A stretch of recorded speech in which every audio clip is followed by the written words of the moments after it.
people moving in. I mean, that's really what a lot of people think. And the city has done nothing to ease their concern.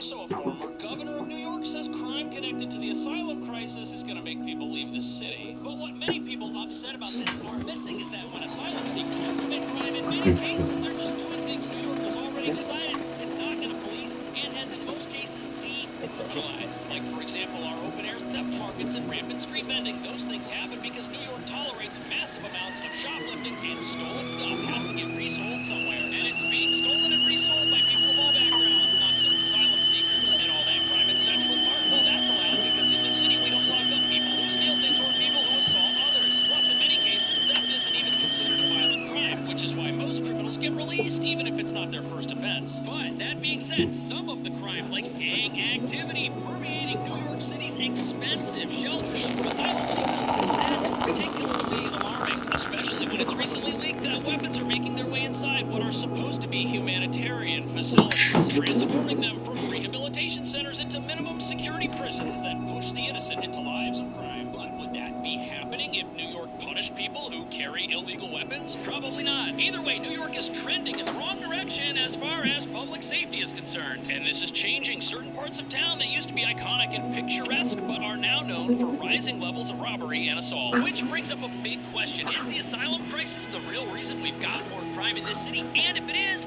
that a big enough reason to force people to leave? Or is it within the realm of possibility that New York has other problems that would force people to leave, even if the asylum crisis never happened? Well, as you're about to see, that very much depends on who you ask.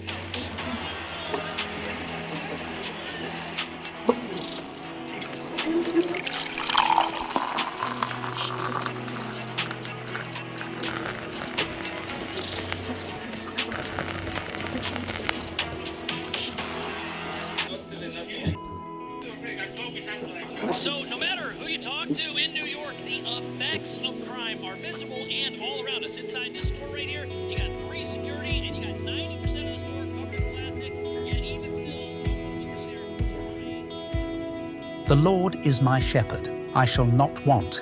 He makes me lie down in green pastures. He leads me beside still waters. He restores my soul. He leads me in paths of righteousness for his name's sake. Even though I walk through the valley of the shadow of death, I will fear no evil, for you are with me. Your rod and your staff, they comfort me. You prepare a table before me in the presence of my enemies. You anoint my head with oil, my cup overflows. Surely goodness and mercy shall follow me all the days of my life, and I shall dwell in the house of the Lord forever.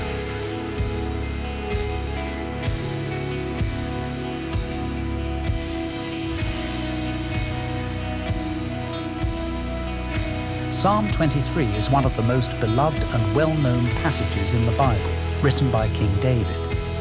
It begins with the comforting declaration, "The Lord is my shepherd, I shall not want." In this opening, David compares God to a shepherd who provides, protects, and guides his flock, which represents all believers. The imagery of a shepherd suggests tender care and deep connection, offering the reassurance that God meets all our needs, both physical and spiritual. The psalm continues, "He makes me lie down in green pastures. He leads me beside still waters. He restores my soul." These lines evoke a sense of peace, restoration, and security, emphasizing that God leads us to places of rest and refreshment, restoring us when we are weary.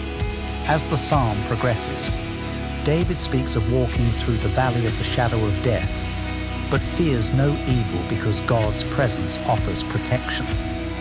This is a powerful reminder that even in the darkest and most difficult moments of life, God walks with us, offering guidance, comfort, and courage. The psalm concludes with an assurance of God's provision and blessings. "You prepare a table before me in the presence of my enemies. You anoint my head with oil, my cup overflows." It promises that God's goodness will follow the believer all their life, with the ultimate reward of dwelling in his house forever.